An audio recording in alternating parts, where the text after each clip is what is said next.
हाय सांग माने Tillu and Jully channel को आपण मानक स्वागत। आज आम आसीछु बाबा धवलेश्वर पीठ को। चलंतु मंदिर भितर को जिबा, भितर केमिति कोन रहिछि देखिबा, ठाकुर को दर्शन मध्य करिबा। आम वीडियो जदि आपण मानक भल लागुछि ताहले प्लीज आम वीडियो को सब्सक्राइब करि देबे आ लाइक मध्य करिवे। तो चलंतु वीडियोटी को स्टार्ट करिबा। महादेव से ही उछंती आदि, से ही उछंती अंत।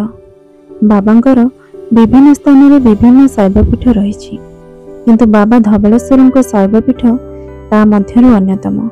यही शैवपीठ विषय रे विभिन्न प्रकार किंवदंती और लोककथा मध्य रही। तो चलंतु आज से शैवपीठ जीवा, कौन रही बाबांक महिमा ताहा जानिबा। बाबा धवलेश्वर पीठ को आम यात्रा आरंभ करिथिलु भुवनेश्वर।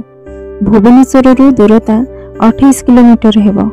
बाबांक पीठ को गला बेले प्रथमे आपण को कुआखाई नदी दे जीवाकू पड़िबो। एबे आमे आसी मंदिर पाखापाखि होई गलाणु।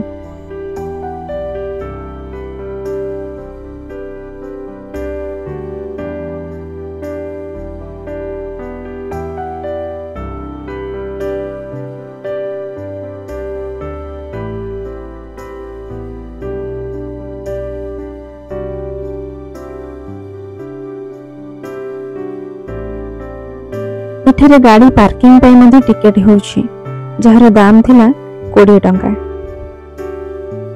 एबे चलंतु आगो को जिबा।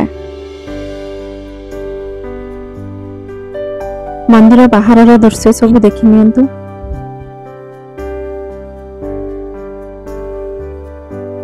मंदिर भीतर को जिबा पूर्व आपण माननको पाद धोई जिबाको पड़िबो। एबे चलंतु मंदिर भीतरर दृश्य देखिबा।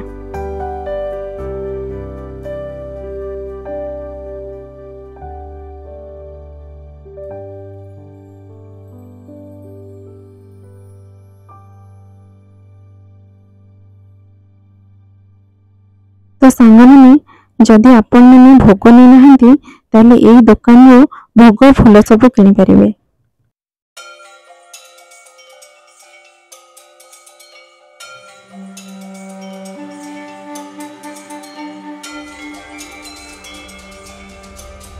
ए हेउछंती प्रभु सिद्धिविनायकଙ୍କ मंदिर।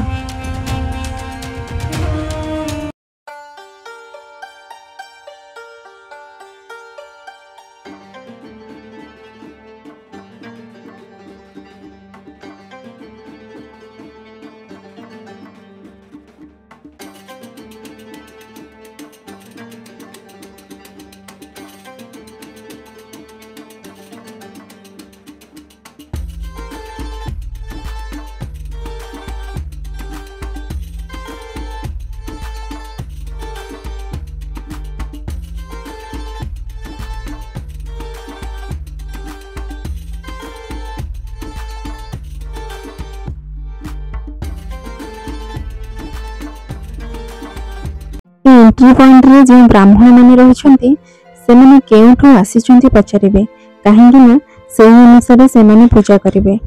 एबे चलंतु मंदिर भीतर को जाई ठाकुर को दर्शन करि आसीबा। मंदिर भीतर को मोबाइल अलाउ नहीं। मंदिर भीतर मध्य पूजा होय नहीं। मंदिर सम्मुख रे इठी ठाकुर को पूजा करा जाय।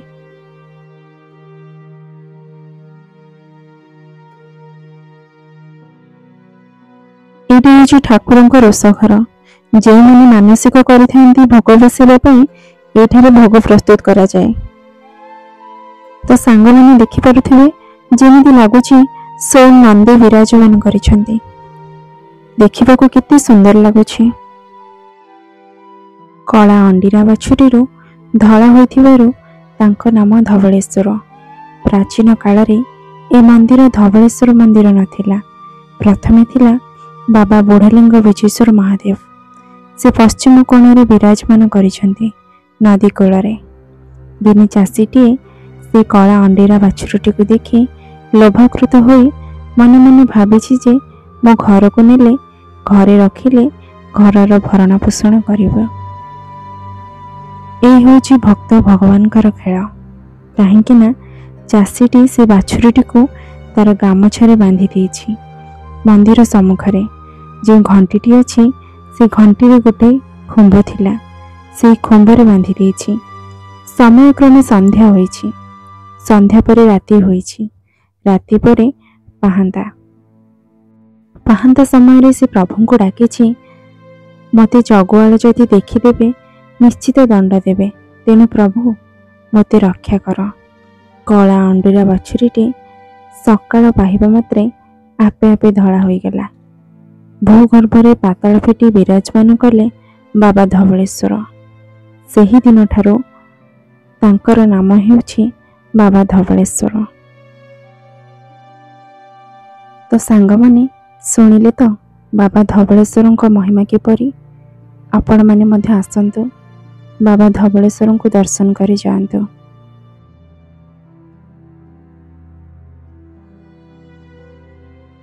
मंदिर चतुर्पार्श्व मध्य बहुत सुंदर होइछि।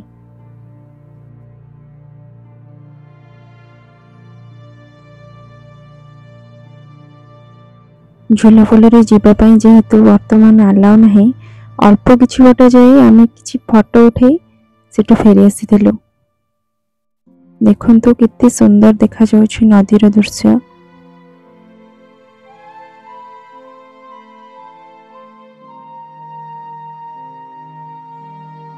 आपण माने मध्य आसंतु ए सुंदर दृश्य को उपभोग करंतु।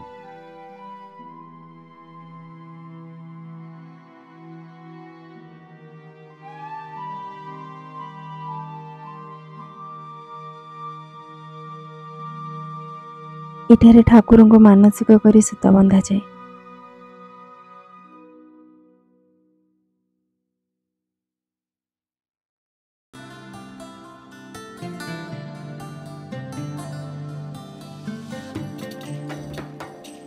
तो सांग मैंने आशा करुच्छी आपण मानक भिडियोटी निश्चित भल लगी। जदि आम भिडियोटी आपण मानक भल लगी ताहले दयाकोरी लाइक, शेयर एंड सब्सक्राइब करने जमा भूलें। पुणी देखा आउ एक नुआ भिडियो रे। रहुछि। जय जगन्नाथ।